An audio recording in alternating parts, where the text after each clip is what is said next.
Five, four, three, two, one. All right. I want to welcome everybody to an episode of As a Man Thinks podcast. It's been a minute since I've been on here. Well, actually been doing some recording, but not putting them out yet. So I decided on my way home from work today that I was gonna talk about something. I heard something on a podcast I was listening to, or a little snippet, and this lady asked this person, another lady, young lady, she asked her to take the sex out. How do you please your man without sex? And when she asked the question, the young lady said nothing. She didn't do anything. She was speechless. And so then another young lady came on. She basically started getting on the women about if you paused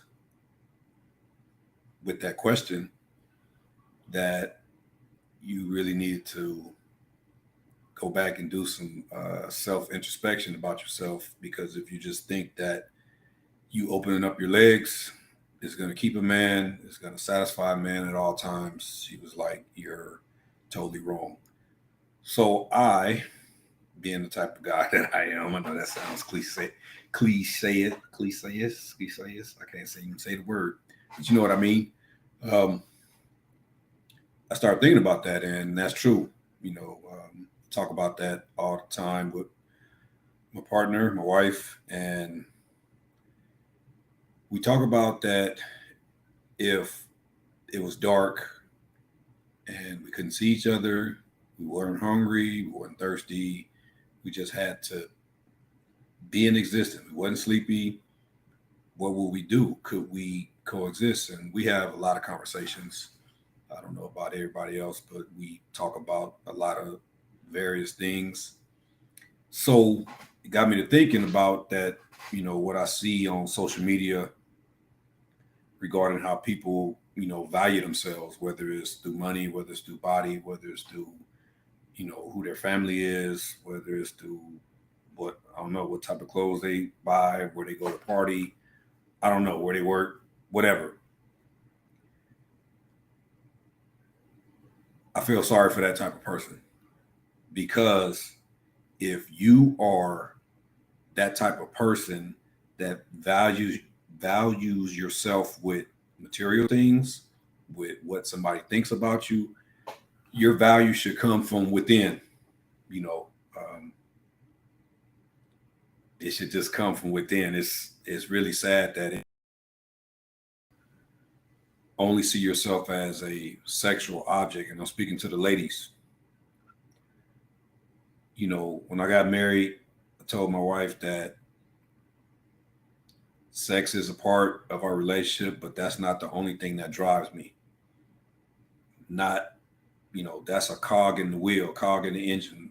You know, there's so many layers to me that I need more than that. I need more than you just to open your legs, or more than you just to walk around in little panties and t-shirt or whatever. While that's all good, don't get me wrong, I really like that. I like the way she looks, but I need more than that. I need some substance. I need something about you. I need you to be doing something. So the question about how do you please a man without sex, all men are different. So I can just talk about myself.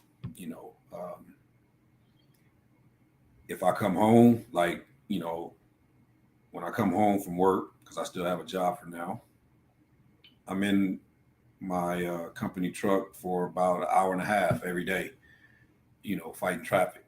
So when I get home, my wife wants to tell me about her day, and I listen, but she knows to keep it to a certain point. She knows, that most of the time, she asks me about my day. She tells me a little bit about hers. I may go upstairs for a minute. I may go outside. She gives me that time immediately when I get home. She doesn't nag me. Most of the time, because she works from home, she has cooked something for me, which I greatly appreciate, because normally all day I kind of fast all day. I don't really eat while I'm at work. So when I get home, I'm hungry, and it's about 3:30 or 4 o'clock. I go to work so early in the morning, so I really appreciate that. She already have my food ready. Not every day. She's not a slave for me or nothing like that. So she'll have that done. You know, she might pour me a drink, and she goes and keeps working. And then after I eat, like I said, I may go work out before I eat sometimes. But if I don't, like I said, I'll come upstairs to the computer in our office where I'm at now, and I do my thing. But she doesn't bother me. And after, it could be 15 minutes, it could be an hour, it could be 2 hours, you know, then we'll engage back in conversation, if that's what it's going to be. Now, some other days, if she doesn't cook, we do have our date nights to which we go to. We kind of started this thing going, having date night on Thursday. So on those days, even still, I don't just come right home, hop in the shower, change clothes, and go. I still need my time. Now, to some guys, that may not be pleasing, but to me, that's pleasing. One, she's not nagging me about anything that's going on. If she got to tell me about something about the kids, which they're not kids, they're all grown, but she just wants to tell me about them, co-workers, maybe a family member, maybe something that happened around the house, whatever. There's no nagging about it. And I think that sometimes with a guy, silence can be viewed as a good thing and not a bad thing. Just because somebody is silent doesn't mean that something is wrong. So that's one thing. There's no nagging. We talk for a little bit. She asks me if I'm okay. She feeds me, all that. That's good. So on a normal day when I'm not at work and it's a Saturday, and say we don't have anything really going on, too much of nothing, she gets up. Now I'm not saying that, again, I'm not saying that I don't like to get it in. So if it's a Saturday morning and we decide to get it in, it could be 5 o'clock in the morning. I might get woke up with some head. You never know, man. There's nothing wrong with that. So after that, she'll get up, go to the gym again, giving me my space. I'm big on each one of us getting each other their spaces. And so these are things that we have discussed already. So she knows certain things about me. She knows that, I'm kind of like a neat freak. So she keeps the house in order, which I share in the responsibilities. Don't get that twisted. We don't have any roles. I clean up, wash dishes, cook. I do the same things that I just told you about. If she's out, I'm at home, I cook, I serve her, I make sure she's all right, I give her her space. So don't get it twisted. It's not all my way. It's just that I'm telling you what I like, and I like that one aspect. If I'm out somewhere, I go decide to go see my family, she doesn't call, she's not nagging me. Again, the nagging thing can be a big thing for guys. They don't want to be hounded. They don't want to be like they treated like a little kid. Now, if you are a guy that has been out there messing up and cheating on your woman, and she has given you another chance in her good graces, then maybe you need to be hounded and nagged, and you need to share your location with her because you have been untrustworthy in the past. I haven't had that problem. I haven't been untrustworthy. I share my location with her. I don't have a problem with that because I'm not sneaking off trying to do anything. I'm not having any backdoor side conversations, trying to, mess with somebody else. So again, she gives me my space. When we are out together, it's not just about what she wants to do. She constantly asks me, what I want to do, what I like. And she knows certain things that I like, and she does that. I like, for instance, I like hanging out by the beach, and we can either go on the sand or sometimes we go to Malibu and just park right there by the rocks. Since I grew up kind of in the city, I grew up in a city that was near the beach, right there by the beach, Venice. I like the water. So, it could be 2, 3 o'clock on a Saturday, Sunday. Hell, it could be night, and we'll pack up a cooler with some drinks, stop and get a little food, or may pack something here, take our little chairs, and we go out there and sit by the rocks. And we've been out there at 2 in the morning, 2 in the afternoon, 6 at night, 6 in the evening, whatever. And we kick it. I like simple stuff. I'm not big on, it doesn't have to be a grand gesture. She has done those things. I've been to, the fancy of the fancy restaurants. She spoiled me with all type of stuff. My thing is, I like spending time with her. My love language, my number one love language is quality time.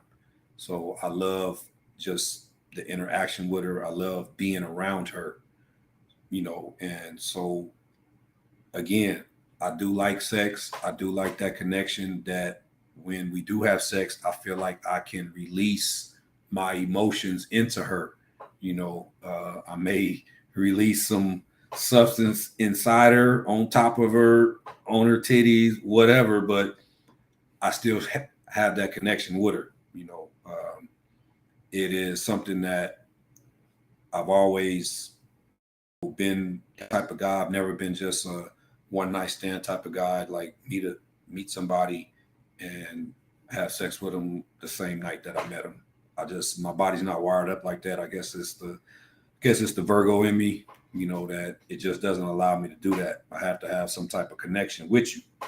So with that being said, I like the sex that we have, but that's not all that I see her for. I don't just see her as, oh, I just want to have sex with you. No, sorry, that's not what it is. You know, that's a part of it. Like I said, we always talk about a wheel. I learned this in a class I took. You have spokes on a wheel, so you have a lot of spokes that are, in life. As far as our life, we have, our health spoke, we have our spiritual spoke, and so on and so on. You get the point of what I'm saying. So if one of those are not being fed and one of them is being fed too much, it's like a tire that is out of balance. If you go at a high rate of speed, it will start to shake up and down because the tire is not balanced.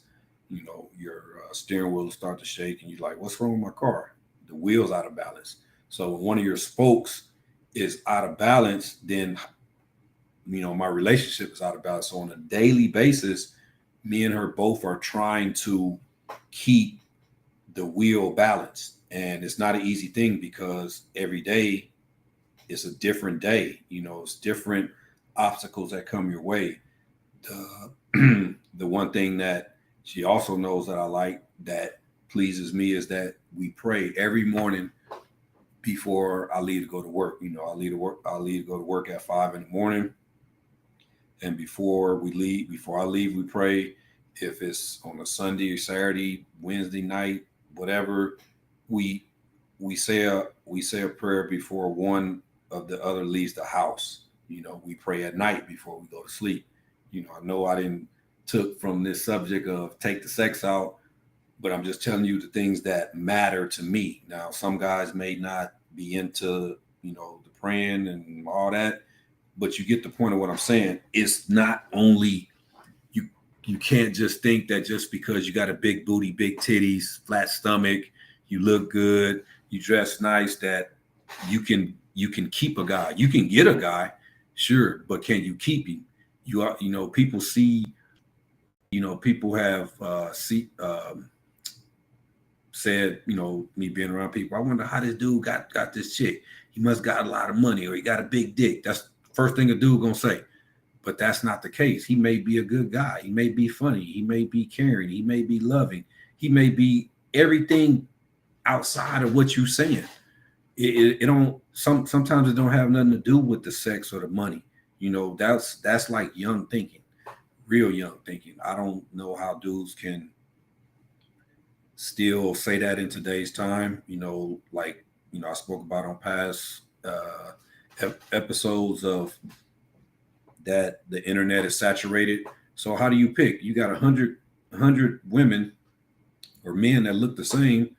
What's going to separate them? If they all look the same, they all, whatever, what's going to separate them? Their personality, their character is what's going to separate them. And so that's ultimately how you can be in a long lasting relationship. It just was funny how the young lady, when she asked that question and she went in on the women, I wish I could play it and play some of what she said. It was really something. I mean, it was a lot. And I was like, damn, she's going in. And what she was saying made sense because she was talking to maybe some people, some of her friends. Maybe she was talking to some of her family members, or maybe, that when you don't value, when your value system is based on those type of things that are not long lasting, because one thing for sure, your body is not going to look the same in your 20s as in your 30s. You may still look good, don't get me wrong, but it's not going to be the same. As you get older, your metabolism slows down. Your skin starts to sag a little bit. I know you can go get that. You can get your face tightened and you can get your body nipped and tucked and all that. I'm not, no judgments on that. That's not the way that, in my opinion, that a relationship is going to last, though. Just like I said, based off, I keep saying it because I'm trying to drive this point home. There are a lot of guys out there that have dogged a lot of women out. I understand that too, just like vice versa. It goes both ways, but we're going to talk about the fellas, dogging the young ladies out, talking to multiple women. Hell, talking to friends, I guess if you're in a certain circle, if you're a celebrity, if you're a YouTuber, if you're influencer, sorry, you may, run in the same circle. So, it's a probability that you can start dating some of the same people, and then that's a thing for you and your, friends, your close friends to, come up with a so-called pact that, hey, if you just was messing with this guy, or excuse me, if you just was messing with this female and you didn't really think nothing about her, then she free game. But if you start talking to a young lady and you really have feelings, then she should be off limits.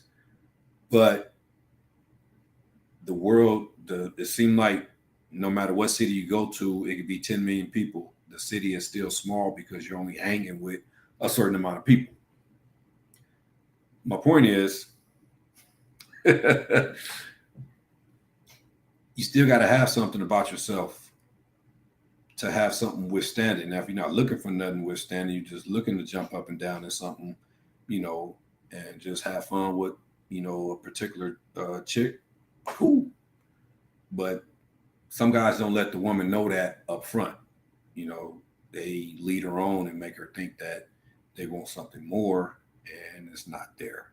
So therefore, she may see herself as just being, she may not see herself as being a sexual like object like that, just thinking that that's all she has. But the dude treats her like that. So when the guy starts treating her like that, and then she talks to another guy and he does the same thing, and then it's so on and so on. Now she thinks, well, this is all my value is that dudes just want to jump up and down on me. So then when a good guy comes along and he likes the sex, but he requires more, she doesn't know what to do. She's stuck. She's like, well, these 10 other dudes right here was cool with me just, going out with them, hanging out. We go out to eat. We go to a comedy show. We go to a day party. I'm the arm candy, and it's cool. But this other dude who may be in the same field, maybe in the same industry, but he's not those other guys. He is him. He wants more. So what do you do then? By then, you may be scarred.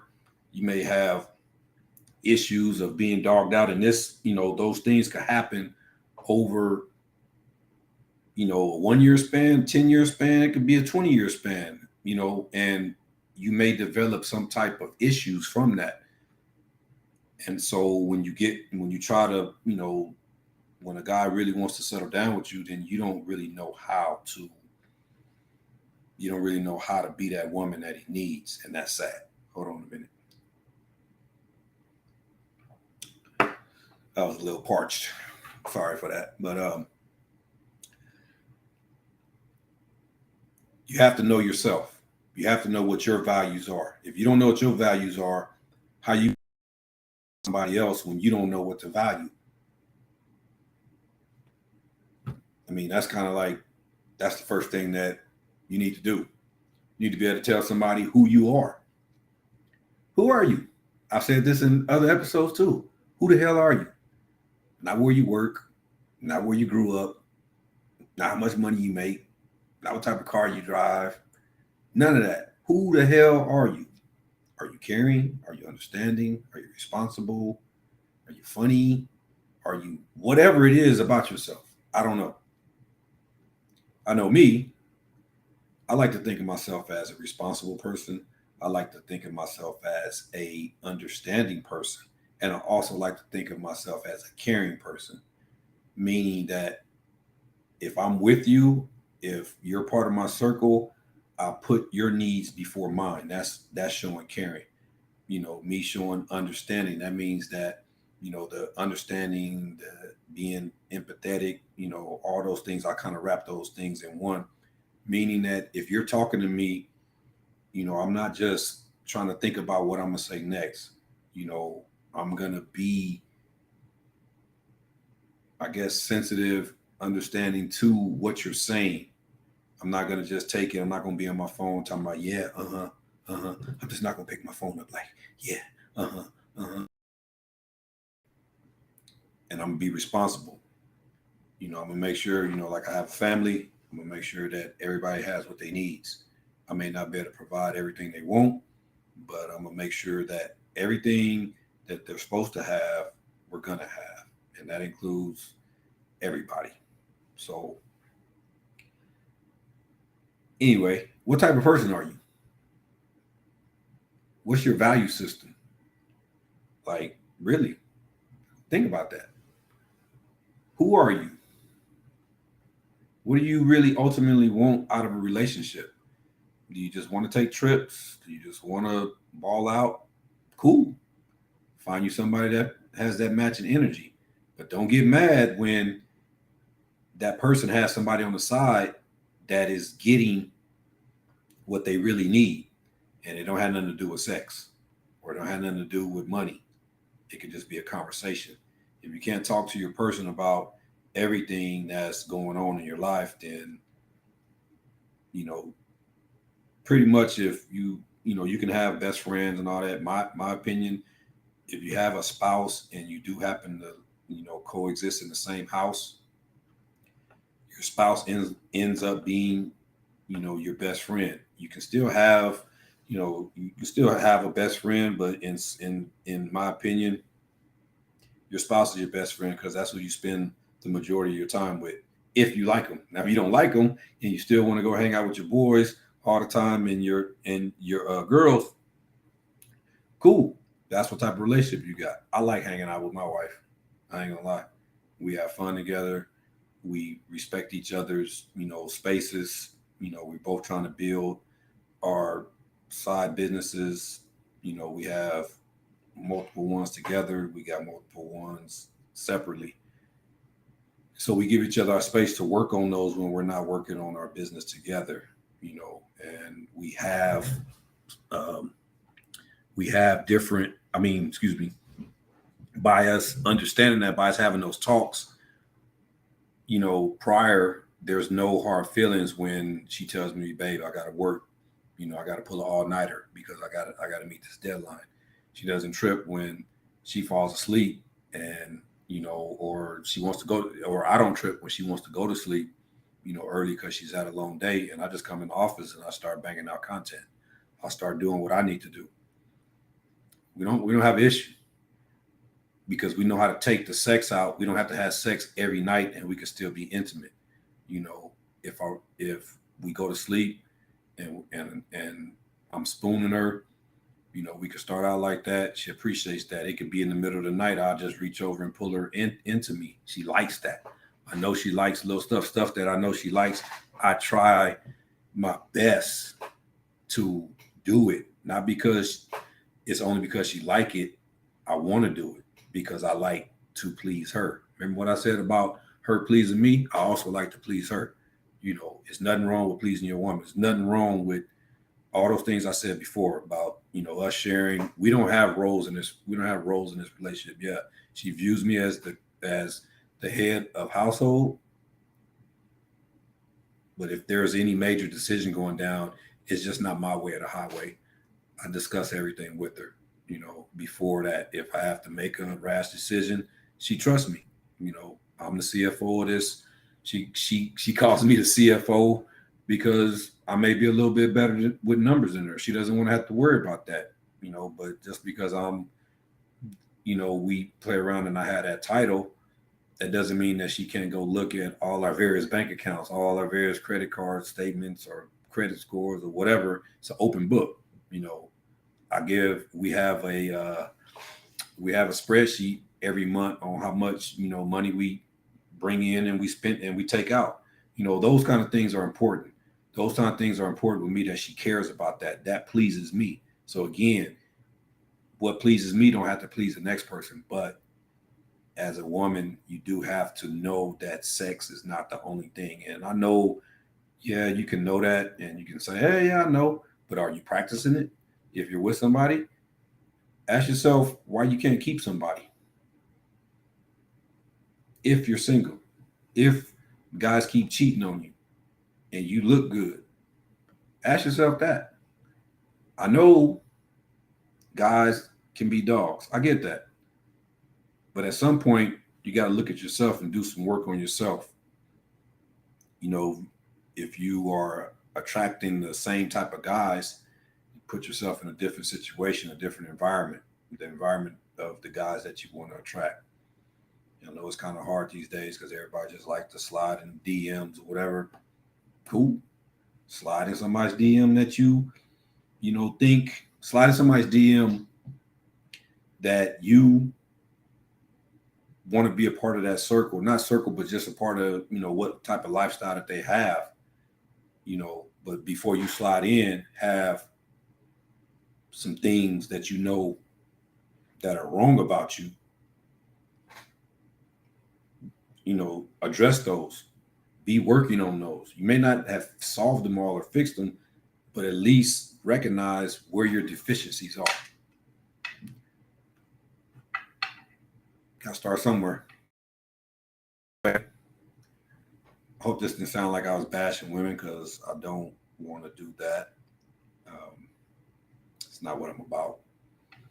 I just know that at certain times we don't look at ourselves enough in the mirror before we point fingers at somebody else on why things don't work.